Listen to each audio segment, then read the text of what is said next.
In my last video, I covered my methodology of screening for ultra high quality stocks. And that was essentially finding stocks that have been in the highest quintile of return on invested capital consistently for the last 3 years. If you're not familiar with return on invested capital, I suggest going back and taking a look at that video. And in this video, I'm going to talk a little bit about the growth drivers that we might want to consider if we are looking to invest in some of these high quality stocks. As I am in my next video, I'm going to or planning on showing my actual investment into some of these companies based on what I cover in this video. So keep following along. And if you're interested, hit the subscribe button so you get a notification when I publish that video. Now, here on my screen, we have got the 88 companies that have been consistently in the highest quintile of ROIC, and quintile being top 20%, for the last 3 years using combined indexes of the S&P 500 and S&P 400. I was not able to get the Russell 1000 in one shot, so I just combined S&P 500 and S&P 400, and it's going to be very, very similar, if not the same. So here are the 88 companies. They range in size from $3 trillion with NVIDIA at the top all the way down to little old Yeti at $3 billion at the bottom. Now, let's talk about growth metrics, because as it's been established in a couple papers published by Michael Mubasin, return on invested capital or having high quality is simply a factor by itself will not generate excess returns above market beta, right? He says right here, a good company which has a high ROIC and a good stock which has a high total shareholder return are two different things. The reason is that a stock price reflects the market's expectations about a company's future financial results. Excess returns are the result of revisions in expectations. Of course, actual financial results shape and reshape expectations, but the stock of a company with a high ROIC will not deliver attractive returns if it fails to exceed expectations over time. So what I take away from that is that the future expected performance of that company is built in to the price of the stock already. So if you just buy it at its current price, it's built in what it's expected to do going forward, and that is sustain the high ROIC. In this paper, he says, the research shows that those companies that sustained high ROICs and high sales growth generated much higher total shareholder returns than companies with low returns in growth. So growth is a significant factor if you want to generate excess returns, which is why I'm not just investing in all of these at equal weight. Actually, if I did that, it probably would not be bad at all. It may do quite well, but to do better and ultimately find that alpha that we are all seeking, that's a pun on seekingalpha.com, we have to identify the companies that are growing and are likely undervalued relative to that expected growth. All right. So first thing I will say here, in making my investment decision is that I would exclude anything that is blatantly overvalued, right? So we've got 88 companies. If we sort these by the current price to earnings, and mind you, this is, current as of when I ran this, which was 5 months ago. So we sort them from high to low. I would exclude the highest decile,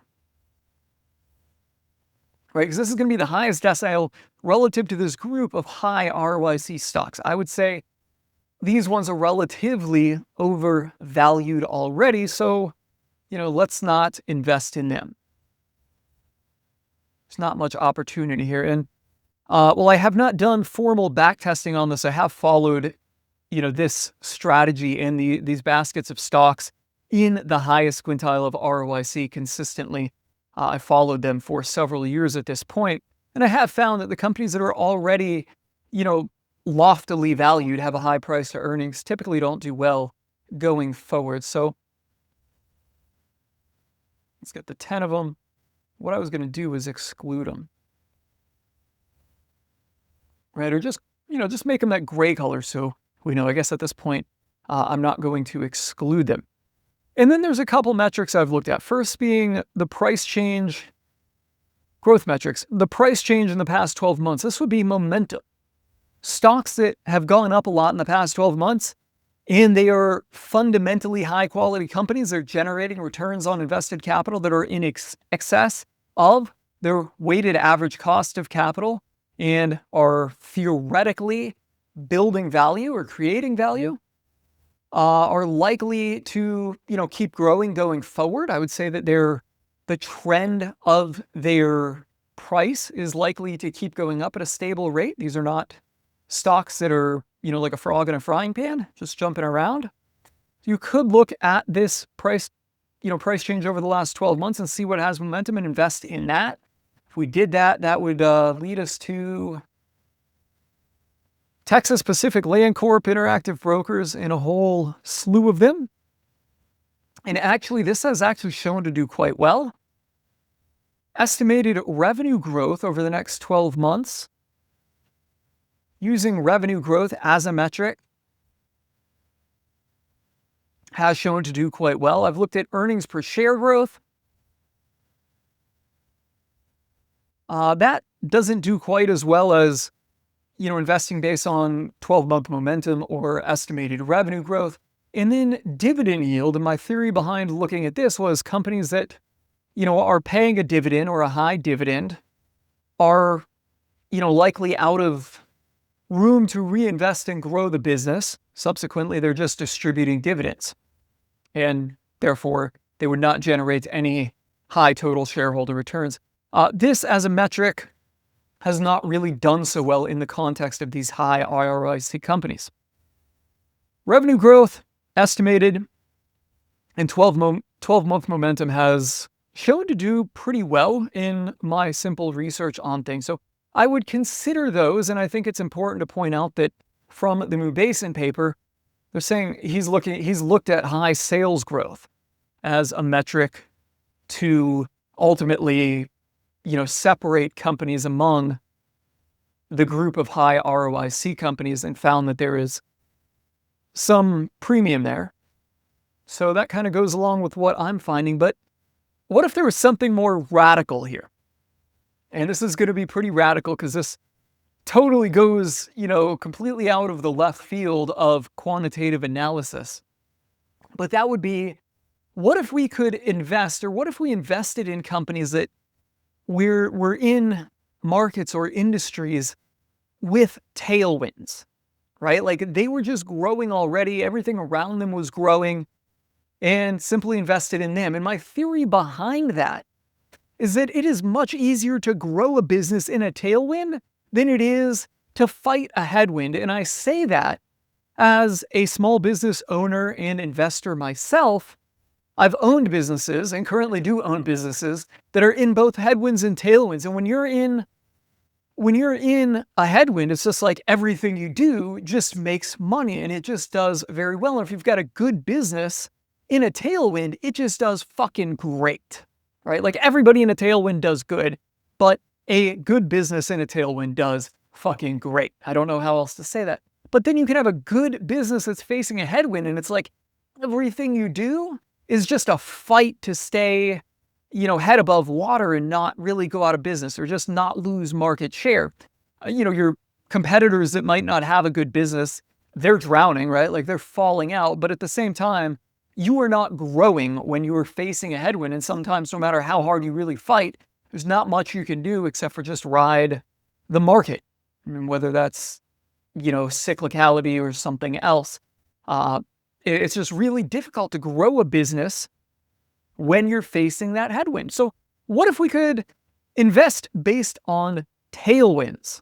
Now, here's the thing. We don't really know from a total market perspective where the headwinds and tailwinds are, right? Like we know where they are in my life. I know where they are in my businesses, but that is a very, very small and isolated view of the markets.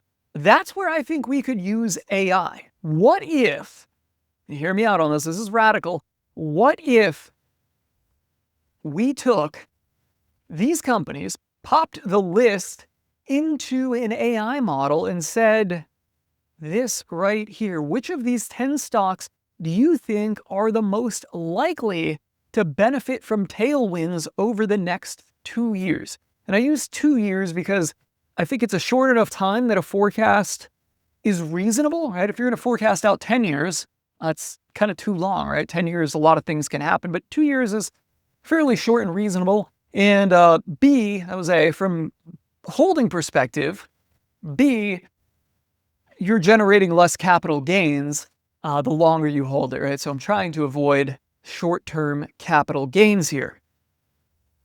All right, so if we just fed them into the AI model, which ones would it pick out? And on that note, that is where I'm going to cut the video, because in the next video I'm going to do just that. We're going to copy and paste the list here, minus some, which is certainly going to exclude the ones with a very high price to earning, put it into Grok and use this prompt here, see what it says, and I am going to make my investment purely on that. So if you want to follow along with me here and get notified when that video comes out and you can see my own capital going into these stocks that AI is making the final decision on, hit that subscribe button. And if you found this video helpful and insightful, you know the drill. Smash that like button to help me out in the YouTube algorithm.